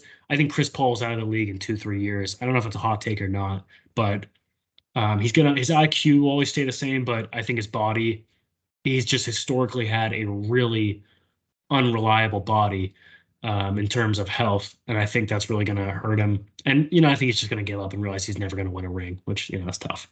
But Mavericks, I thought about putting the Mavericks over the Warriors, but I got to give the edge to the team that has showed consistency recently. Mavericks, I think, with Kyrie and Luka are going to do well. Kind of my same argument with the Suns. One of them's going to carry until they find some sort of offense outside of those two, but that's going to be enough to win games. Lakers, I'm not going to go into that. I know how you guys feel. I know this is a little bit of a delusion take. I actually like, I don't know. I made that before I really looked at last night's highlights and the stat sheet. So I don't know. That's part of what I just want instead of what I think is going to happen. Pelicans, I'm with you, Rank. I'm high on the Pelicans. I just think that there's a lot of good teams in the West, and kind of like Liam said, it could come down to many games. Kings, I think, are going to be good, but I think last year was a little bit of a Cinderella-ish run, and I really wanted to put them higher. And now that I'm looking back on it, I might have switched Lakers and Kings, but I had to make them make the playoffs. And as you guys probably noticed, I didn't put the Thunder in there. This is it's kind of a pussy thing to do. I'm kind of hedging my bets here. Like I'd be happy if the Thunder made the playoffs, obviously, but then again, I'm right with my standings. They're young, and once they prove it, I'm down for it. But I'm gonna remain skeptical until they do it. And I'm maybe Chet has a learning curve. We know Shea's gonna be good. I'm hoping for improvements from Giddy and Jalen Williams, but at the same time, like they haven't proven anything yet. And I'd be very happy if they do. So that's my 8. Yeah, that's fair. Wait, hold on. Yeah, that first of all, that's such a pussy thing to do. Not have your own team in there. Come on, bro. Dude, I mean, okay, what if I was a Rockets fan? I wouldn't put them in there. I mean, I don't know. To be fair, Liam, you attack me all the time for being a homer, and every time you're like, oh yeah, Sean's gonna put the Celtics in the finals. Well, typically I'm right on that. But what? Dude, the Celtics are a great team. I attack you because you say the Giants are going to the Super Bowl every year. I mean, I do the same thing, but like exactly. My teams are a little more, just like slightly better. You want to fire your head coach? Let's go Eagles on this one, or not Eagles. Why am I thinking Eagles? Let's go East on this one. Frank, what do you have for the East? And please walk me through your 1 and 2 choices. Frank, I want to hear this one choice. Because let's rewind last year when you were so cold on them through the regular season. I have forever said this. and this is my biggest basketball take, especially when it comes to Eastern Conference. If you look at the teams that get the one seed in the East, it's not typically the best team in the Eastern Conference. It's the team that's a really good regular season team. LeBron was rarely the one seed when he was with the Cavs or the Heat. It was those Hawks teams, those Pacers teams, those random ass teams that like had good regular seasons. The Cavs are a great regular season team, and they care because they're young and they haven't done anything else, and they care about the regular season. And the Cavs are going to care enough to get that one seed. That's the only reason why I'm going with that, because I think they care and they're determined enough to get that. The other teams in the Eastern Conference, the other top teams, don't give a shit because they saw what happened to the Bucks last year as the one seed, that it doesn't give you any benefit. Not at all. All right, let's go through the rest of your 8. Okay. Then the Celtics, obviously. Obviously the Celtics. The Celtics are going to be really good. Porzingis had a great game tonight to beat the Knicks barely. But I don't want to open this can of worms, but let's just cut to the chase. Why Celtics over Bucks? it just happens every year. They win 2 straight years where the Celtics were the better team than the Bucks. They went further in the playoffs than the Bucks. And I really just think that, one, it's also going to take Dame and Giannis a little time to gel. And I also think Chris Middleton's fucking overrated and a bum. And the Bucks lost some defensive presence, especially on the perimeter. And that's the difference, in my opinion. I could see that you're the whole defensive perimeter thing, because losing Drew Holiday, you're giving yourself up to Steph Curry and other like elite guards dropping 30 on you, and that could definitely turn some wins into losses in the regular season. I see what you got there. So Celtics Bucks, I'm really high in the Knicks. The Villanova guys. I think Jalen Brunson, I said the last episode, low-key MVP candidate. I think they're going to have a great season. I think the Knicks are going to go the 4 seed. Sixers, who knows what their end of the year team is. Like, is James Harden on this team? Has he showed up yet? Like, he's MIA. This is what you get. Sixers are 5 seeds though somehow. Joel Embiid's too good not to get further down. Nets, they're my team. Ben Simmons, comeback player of the year. You said Nets are your team? Is that what you just said? Yeah. The Nets are like my hot team, like my prediction team on this year. Oh, I thought they're like your second favorite team. I'm like, no. What? No. Most improved Ben Simmons. I think he's gonna have a great season. Wow. Bridges, they're gonna have great seasons. Flip that, baby. Oh my God. And the Pacers. Pacers have kept improving. I love the young guys in the Pacers. They've added Obi Toppin. He had a great preseason. And then I really just don't like the Heat. I don't think the Heat are that good. I think they had a fluke thing, that big 3 of Jimmy, Tyler Hero, and Bam Adebayo. Like, come on now. Like, is that a big 3? Like, it's rivaling the Lakers' big 3. Like, come on now. I'm not scared of the Heat whatsoever. They lost a bunch of role players that were good in the Heat. Maybe they'll find some new ones, but I am not sold on this Heat team. God, dude, I can taste the salt. I can taste the salt from all the way over here. Man.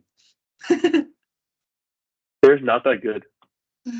Oh, man. Good enough to win a couple of series in the playoffs, though, huh? Playoff basketball is different regular season basketball. Facts. It's facts. All right, Liam. Yep. So East, I was tossed up between the Bucks and the Celtics. I think it's these two, and then you guys are looking at my 3 through 8. Any order here. I just picked random because I don't think it really matters. It's going to come down to the Bucks and the Celtics, and that's going to be that. But we got Bucks and Celtics. Got the Cavs at the 3. I think they're a good team. Rank kind of outlined that. I got the Heat at the 4. I think Jimmy Butler is going to come different this year. Care about the regular season. Make it a little easier for himself when he has to go through all these teams in the playoffs. At the Sixers at the 5. Honestly, I wanted to put them lower. It's just like I felt bad because they have Embiid, but I really don't like Embiid. And who knows what's going on with Harden. That's a whole other story. I don't know why Daryl Morey just didn't give the man his damn pizza party. Because none of this shit would be happening. But I got the Sixers at the 5. Pacers at the 6. I really like what they're doing. Miles Turner, Tyrese. They got some young guys. They're going to be a good team. Knicks at 7. I think they'll be good. Julius Randle's terrible. RJ Barrett is terrible. But they have Nova guys to kind of keep them afloat. And I got the Nets at the 8 seed. And I'll tell you this. If the Nets make the playoffs, you got to watch it. Whoever's the 1 seed, Bucks or the Celtics, or In Rank's case, the Cavs gotta watch out because I think this Nets team could do a little upsetting. Now, if they aren't in the playoffs by the trade deadline, we'll see Nick Claxton on the Mavs, and that will propel my Mavs to be God. a top 2 seed. What? I'm always like with you on your takes, and then you just throw some random thing with the Mavs. What? I love playing GM, Truett. Hey, I love that. That's awesome. GM of Fantasyland. That's what I am.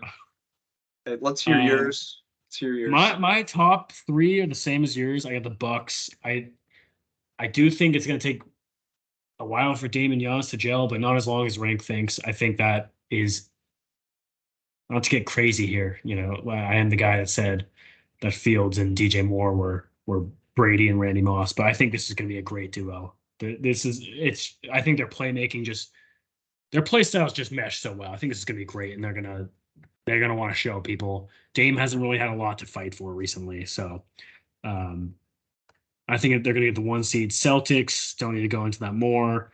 Cavs, I'm echoing Liam's point there. Heat, I gotta disagree with what Liam was saying. I mean, even though we have Heat the same spot, I don't think it's because Jimmy Butler didn't take the regular season seriously. I think they were just so injured last year. Like nobody missed like half the season or the entire season, but it was just a handful of injuries here and there. I think if you look at the record that they played with, at full health, they did really well in the regular season. They just didn't have that. Everyone just kind of nagging injuries. But I didn't think that enough to put them at 2 or 3 because they did lose a good amount of depth. Don't know why Max Strus went to the Cavs. I guess Cavs are a good team, and he could have gotten that bag. Gabe Vincent, don't know why he went to the Lakers, but lost a little bit of depth there. I think it's going to hurt him a little bit, but hey, they always find some undrafted guy some white guy on the streets that's going to come in and do some shit. So they're going to get their white undrafted guy this year. Maybe Nikola Jovic is going to be that guy this year. That's a hot take right there. Nikola Jovic, 6th man for the Heat. There you go. Knicks, Nova guys, gotta root for them. I think they're going to do well, but not well enough. I do think they're going to do better than the Sixers, though, because I think this James Harden drama is just going to loom over them in a bad way. I think he's going to show, like, just looking at the way his tenure on the Nets ended and his tenure on the Rockets ended, I think he's going to show up to some games. He's not going to show up to others. They already had him ready, or he was ready to play, and the Sixers told him not to show up for the road trip for the first 2 games of the season. So if shit like that keeps happening, I don't know what the fuck is going to happen with them, and I think that's going to hinder them a little bit. Nets, same reasons you guys talked about. And then, fuck it, I'm throwing the Pistons in there, dude. I think it's time for the Cade and Jaden Ivey, and I wish Sadiq Bey was still there, and Jalen Duren, and they got the GOAT, Bogdan Bogdanovic back. I think it's time for them to fucking take the step and healthy Cade. I'm ready. I'm ready for it. Oh, they got one of the Thompson brothers too, right? Asur, not the worst of the two. Not Amen, but Asur. Yeah, let's go Pistons, dude. That's my sleeper team. Not for winning the championship, just for making the playoffs. Wow. So none of us had the Hawks making the playoffs. Oh fuck, I forgot about them. They gotta prove it. They didn't prove it last year at all. Oops. DeJounte Murray looked like fucking ass last year.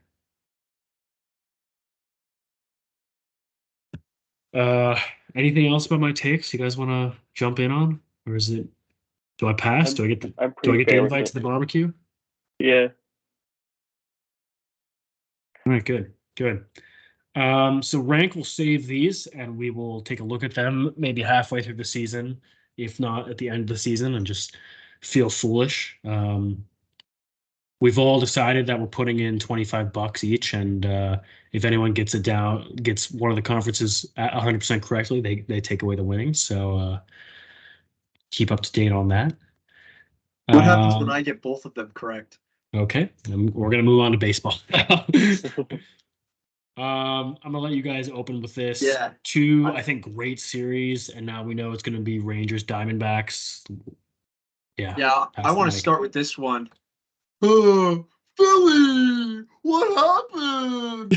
Philly Philly, up 2 games to nothing to the quote unquote, shout out Tom Casper, ragtag bunch of bastards that are the Arizona Diamondbacks, and fucking blew it. Shout out Craig Kimbrell. Man, he must have had some money on Arizona. He had to have had a futures bet on them beginning of the season because he just like handed them the game.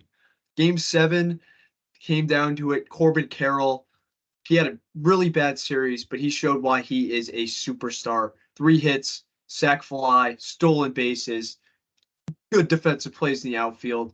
Dude's insane. But you got to give the Diamondbacks credit.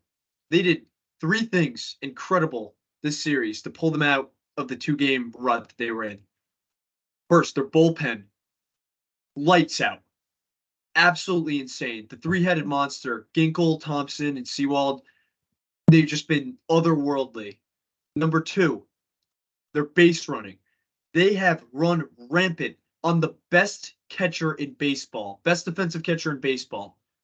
They ran all over him, and the Phillies couldn't do anything to stop it. And number 3, they came through when it mattered. Clutch as shit. 2 times they were down multiple runs in the 8th inning or later and came back and won. They got young guys. Gabriel Moreno, stud. Alec Thomas, stud. Christian Walker, stud. Perdomo, stud. Gurriel, stud. They just have all these guys that can play. They root for each other. There's not a weak spot, 1 through 9. Kettle Marte broke the record for most consecutive hits in each game. Insane. I really like this team. I said at the beginning of the season, I said they were going to be a little bit of a sleeper team, and look where they are. You did. Yep. I believe I had D-backs Mariners, so I was off by a couple teams that division, but hey, you didn't know the Mariners were going to give Sewell to the Diamondbacks. Like, bro, they both benefited. Sewell had a 5.5 ERA in like 120 games with the Mets, so I don't know what he's doing now, but I'm happy for him. But shout out the D-backs, man, and the Phillies. Just Castellanos after game 1, I believe he didn't have a hit. So shout out Tom Casper on that one. I'll make it brief, Rank, and then I'll let you jump in. I agree 100% with everything you've been saying. Pitching, great.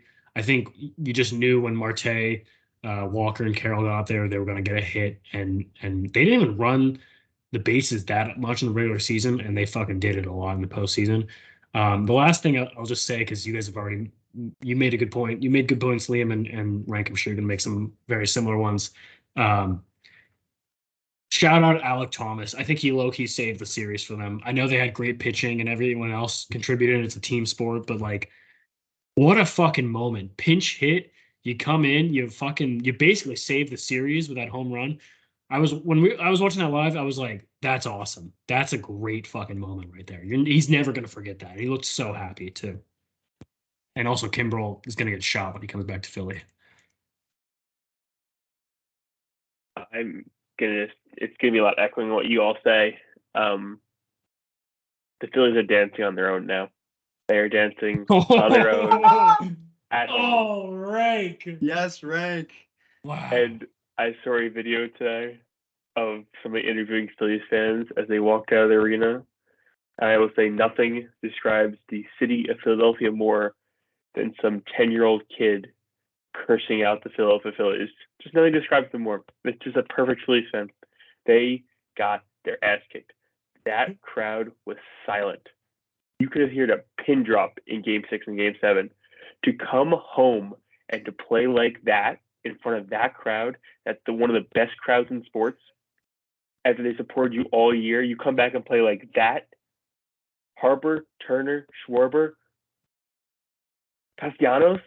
Shout out Bohm too for breaking his bat when he struck out. That was so funny. He was angry. Of fucking bums. You let a team, the Diamondbacks, who had a great season. Congrats to the Diamondbacks. They had a great season, and they might get their ass kicked by the Rangers. I think so. But you let this Diamondbacks team come in and beat you in Philadelphia. I didn't think it could happen. I really wanted to have it. I didn't think it could happen. This was disappointing for the Phillies. It's another loss for Philadelphia, which makes me so happy. They're just getting their soul crushed. Like they're not bad teams. They're good teams. They just lose in the heartbreaking fashion in the playoffs, and it's just lovely. It's lovely to watch. I enjoy this postseason so far so much. Just watching the Phillies lose, I'm loving it. Awesome. Awesome stuff. All credit goes to the Diamondbacks, but you gotta they couldn't buy a fucking hit in game 6 or 7. Like the stats, I don't have it pulled up in front of me, of Castellanos, Harper, Schwarber, and Turner in game 6 and 7. Like I think there was like 1 or 2 hits combined between the 4 of them. Like that's really bad. Like give all the credit to the Diamondbacks, but if Harper's really the man of the moment, they came out dominant. Like they lit up Gallen, and then lit up. I think it was Merrill Kelly. Then maybe it wasn't Merrill Kelly. Maybe it was someone else. But they came out dominant, swinging. Just bad timing to go fucking ice cold. Dude, I said Cassie didn't have a hit after game 1. Didn't have a hit. Hilarious. I hope they're enjoying Cancun right now. Maybe Lindor can give them a couple tips on how to hit. They sure could use it. All right, let's go AL. I think equally entertaining series. Yeah, shout out to the man, the myth, the legend, Adolis Garcia. Might Crazy. be the best baseball player on the planet right now. And you knew this series was over when they threw at him after he pimped that home run. That was the moment the Rangers won the series. Yeah. Pathetic for the Astros to even do that. That's honestly like the Astros, they had their cheating shit, got that out of the way. They won last year. I was really happy for it. Truett, you were happy for it too. Rank, you were ecstatic. This was below them, way below them to act this way during the series, especially to an interstate rival. The Rangers, like, man, very disappointing for the Astros. And, Adolis Garcia outshined Jordan and Jose Altuve. Yeah. Impossible thing to do, and he did it. I really hate the Rangers. Fuck. I agree with you. I think Garcia was crazy, and I had my popcorn out every time every time he came up, and especially every time he came up after the Abreu thing. And there was a couple times when Abreu was pitching against him. But Liam, I gotta kind of disagree. Well, I don't disagree, but Garcia outplayed Altuve and Jordan, but Altuve and Jordan played pretty goddamn well too. Yeah. Altuve, give him credit for that 3-run. It wasn't a walk-off, but it was, what was it, top of the 9th or something? Leclerc fucked up, and he was really good that series, but he fucked up that moment. And Altuve is just kind of that guy. But Astros pitching looked really bad all the time. Really fucking bad. Like they had a couple game 7, it was over from the beginning when did they pull him before he got an out? Maybe it was 1 out. I don't know. Javier. At the box score right now, which is weird because didn't Javier pitch really good? He did, yeah. He just got 1 out. Very unclutch pitching from the Astros.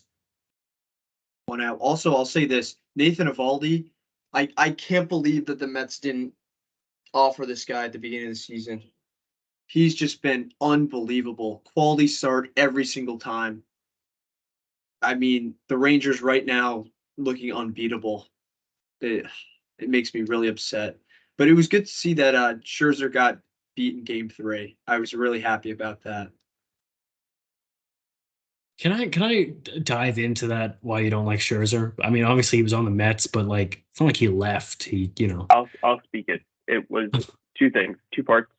1, he failed to come through in every big game situation. Anytime he was putting them out with a bit of pressure on him, failed.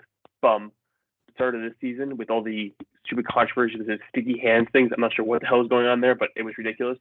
And more importantly of anything, when he left the Mets, he shit-talked the ownership. He leaked the story about us tanking for the next year.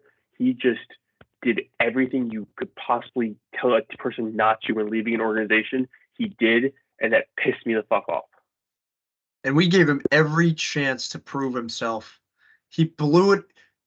You knew when we blew that series against the Braves to lose the division, he shit the bed. And I think it was a managerial mistake to pitch him game 1 against your Padres, Truett. And what did he do? He just came out and shit the bed, gave up 2 home runs to fucking Trent Grisham.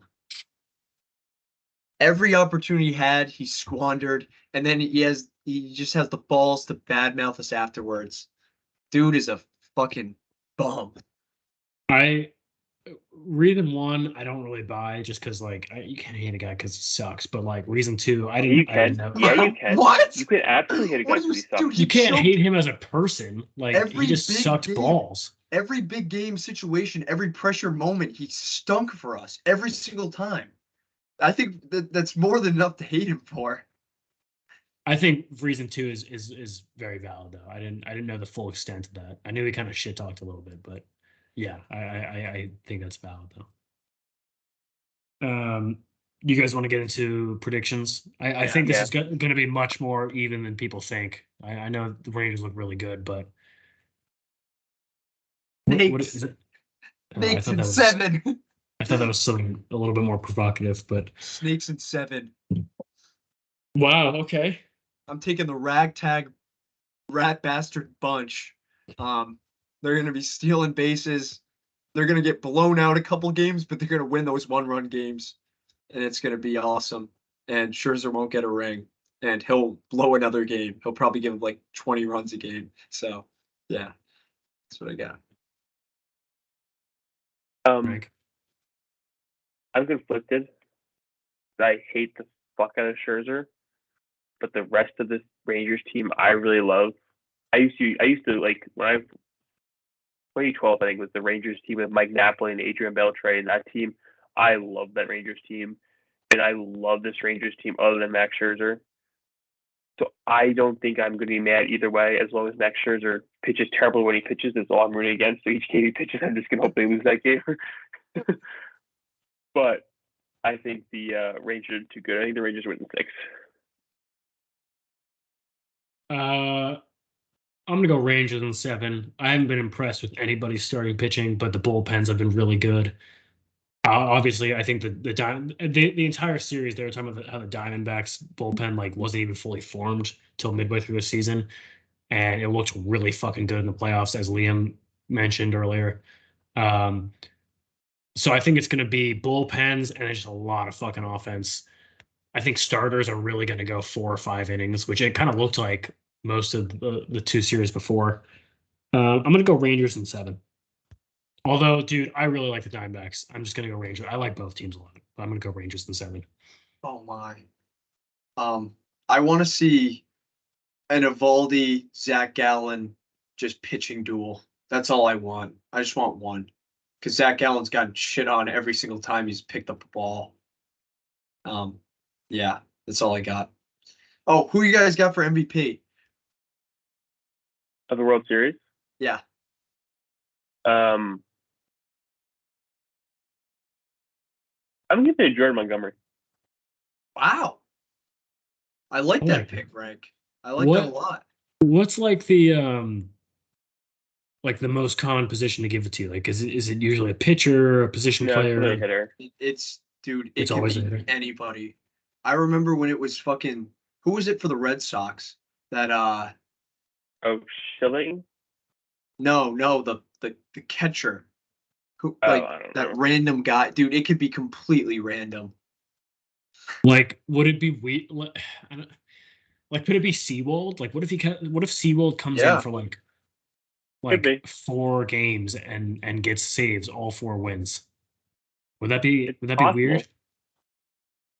Okay, let's go Seawold then. I like that guy a lot. Fuck with him. He's got some nasty stuff though. I really like his slider and or maybe his crinkle I'm thinking of. I don't know.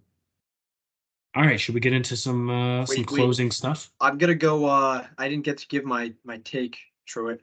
Yeah. On what? I'm gonna go. Lourdes Gurriel is my guy, and the guy I was thinking of was Steve Pearce. The oh my god, remember the Red Sox first baseman just randomly won it. But Truett, Corey Seager won it for the Dodgers.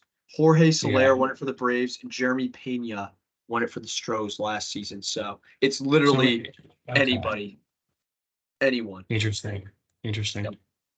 All right, let's do a soup grid. I'm excited. Yeah, we got to do this one quick, boys, because I need to watch this game. I've looked at it. I've checked it out this past couple of talks, and I feel like I've got some good names for this one already. You were looking at it You're before. cheating. Like Rank. while Truett was talking about how much he loves the Rangers. So clearly, Rankle does not listen to me when I speak. Clearly. Unbelievable. Can you guys see the screen? Luca. Oh. Are you ahead of me, Truett? The first quarter just ended. No, yeah. Shut up. My bad. Might be. Oh, get defense. Bucks Sixers easy. Luke and Bob Mote. That's a great one. Easy. Wow, Yeah. dude. Start off with Bang! diamonds. Bang! All right, Jesus. 76ers bad free throw percentage. Thaddeus Young. Really? He Yeah, shot he was under? terrible. Rank. What? Jeez. Wow. Did Evan Turner ever average 25? I was gonna go Billy Cunningham, but What about Jerry Stackhouse? yeah, we'll try Turner and then Stackhouse. Yeah. He's a Never. good white bum ass. I thought Stackhouse was for the Pistons. Oh, No, it was the okay. Sixers. There we go. You think Iggy averaged 25? Probably not. Iggy's got bad free throw percentage. Iggy could go 500 3-pointers, bad free throw percentage. No, not Thaddeus one. That one. Really? Iggy was terrible free throw percentage. Whoa, Rank, calm down. Rankus. Bucks, 5 assists per game. Who's that guy with the goggles? My boy. Oh, sorry. God. I went No, Lou you're good. Ridnour. Per Kyler 500 on the was he on the Bucks? Did he hit and he hit threes, right? Fuck. Ilyasova. That's a Yeah, good I one, want to Rank. go Ilyasova, but I feel like that's too like I don't know. Ilyasova was on every single 2K team that I made when I was like a little kid because I always got drafted to the Bucks. That's still pretty uncommon though. Wow. Yeah. Good stuff. 5 assists per game and free throw under 50. Bill Russell. Oh. Bill Russell shot. Wow, I would be surprised. He's definitely a bad free throw percentage. Oh, wow. Nice rank. Who averaged 25 and 5? It would be That's a lot. kind of That's a lot of guys. Yeah. Sneaky 25 and 5. Like a I'm just guessing guys now. like a Kevin Johnson type guy. What about Marovich? Who? Marovich, the Pete Marovich. I have no clue who that is. Really? He's the old guy from like the Timberwolves. I feel like I've seen him in TV shows. What's his name? Marovich. What's his first name? Pete Marovich. Oh, Pistol Pete? Yeah. Oh, Maravich. Marovich. Oh, I don't know. I've heard the name before. Wow, I'm surprised it's only 1.13. I thought that was gonna be higher. Okay, last Throw a one. little Kevin Johnson in for the boy. A little Kevin Johnson in. Did he average over 25? I'd be surprised. Fuck. 25 and 500 plus threes. We got to think of like a big man. A big man. I'm gonna try Blake. Do you guys think Blake Griffin would be a good one for this? He could be. Oh yeah, that's probably a good one. Really? He doesn't have 500 threes in his career. It's embarrassing. I want to look that up. You think Pau Gasol's made 500 threes? Did he ever I know average over? Brooke Lopez Maybe- has. But Yeah, has he averaged 25? I mean he could have on the Nets. Rookie. Maybe Marc Gasol probably has one. That's a little too common. You think Mark's con? Yeah, probably. I'm checking Blake Griffin out right now. Like, there's no shot. Oh, he never averaged 25. That's why. Really? 24.5 is his highest. That's a good. Yeah, that's got to be it. Chauncey, no. Wow. Someone else on that team, maybe like Rip with Torian. Maybe No, Rip Hamilton didn't take. Maybe he took threes, no? Fuck, he's averaging 25. Was Jermaine O'Neal stuffing threes or no? Oh, there's no way. Jermaine O'Neal was attempting threes. Marbury, Steve Francis, Baron Davis. Yeah, oh, Baron's got to be on there. Wait. Oh no, Monte didn't average 25 ever. He averaged. Wait, hold on a minute. If Monte's on there, we'll put him. Hey, bang. That was pretty good. Better than 80%. We got some studs in here too. Yeah. Like we got one with Bill Russell, Pistol Pete, Luke and Bob Mute. We got 3 Hall of Famers right there. There you go. Jerry Stackhouse might be a Hall of Famer too. Yeah. Same with Monte and Iggy. Urson is probably like what? What do you guys think? Third ballot? Bro, what? If he gets there. I don't know if he gets there. No, he's not a third ballot Hall of Famer at all. I think Luke Ridnour could sneak in for his achievements overseas. I will say, guys, I'm a bit sick right now, and I'm thinking the medicine I need is some birthdays. I need some birthdays in my life. Yeah. Let me just quit my birthdays. True. What's the score of the Thunder game? So rank your Celtics. They won by 20. They beat the Bulls by 20. How many did Shea have? I have to throw them in the in my rankings. Let me see. I didn't have the box score open. That was so soft that you didn't. I know. I'm gonna. That's gonna hurt me a little bit. In rank, your Celtics ended up pulling out the victory. Yeah, they got the win. Oh, dude, right where he left off. Shea, 31 on 12 of 18, 2 of 5, only 5 free throws. And you know what, Liam?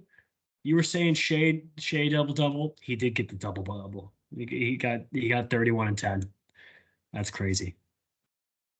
Damn, I would have made some money tonight if that worked.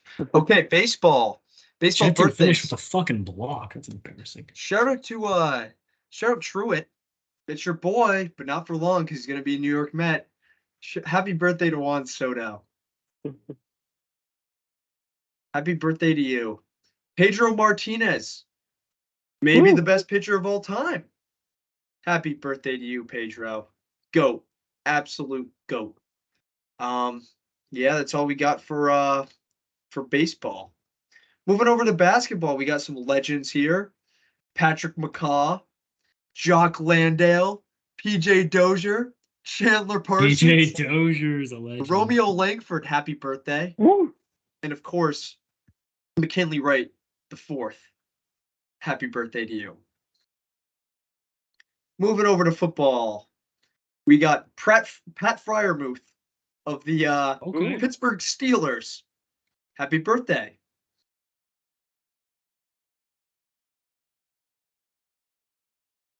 Man, I don't know any of these guys else. Do you guys know what Tim Brown? Yeah. Jimmy Kibble? You know Jimmy Kibble? No. Kim Cucci? Happy birthday, Kim. No, that's not a name. Yes, his it name is. Not Kim Cucci. It is KIMKUCI. Kim Cucci. Vernon Maxwell, not the basketball player, the football player. Happy birthday. And not the Maxwell. Long lost relative of Jahmyr Gibbs, Guy Gibbs. Happy birthday, Guy Gibbs.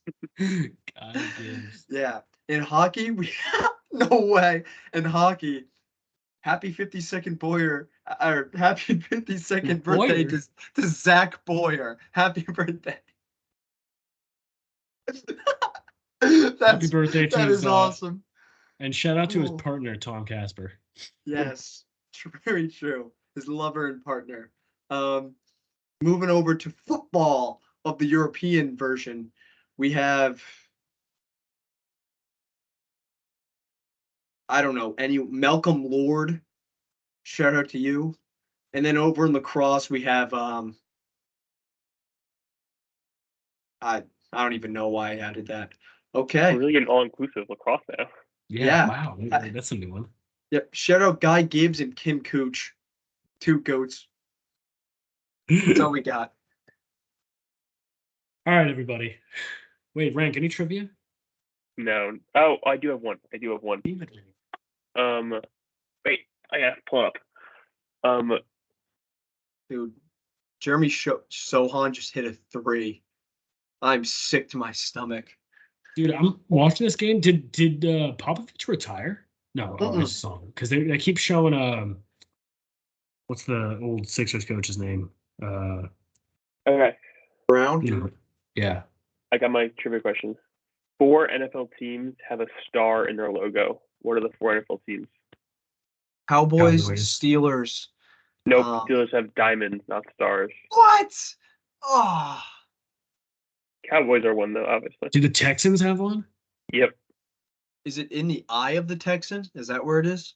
Yep, it's the eye of the Texan. I don't think. Do the Buccaneers? Nope. Niners? Nope. Patriots. They gotta have a star. Yep. Patriots have a star. Yep. One other AFC team. Is it the Titans? Yeah. Wow. Where's the Titans one? There's 3 of them around the T in the middle of like the ball, the flames on behind.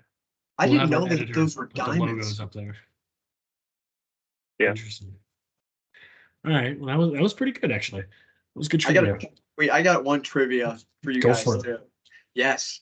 Who had the longest winning streak on Thursday or NFL picks ever in Fun in the Locker Room history? Me. All right, everybody. Thank you for joining Fun in the Locker. Wrong. Thank you for joining us here in Fun in the Locker Room. We hope you enjoyed the last hour and change. New episodes every Wednesday. Enjoy Liam's Dallas Mavericks jersey and go cheer on Luka Doncic. We'll be back next week with more football, more basketball, World Series. We'll be into that. So you're not going to want to miss it. Make sure to hit the subscribe button, the bell, stay up to date. The Twitter, same name, Fun in the Locker Room. Go have some fun in the locker room. Go have fun with happy birthday, the birthday boy, Mr. Coochie. And, after you're done with your fun in the locker room, come back to us and we'll have some fun together in the locker room. Take care. A little cleaner.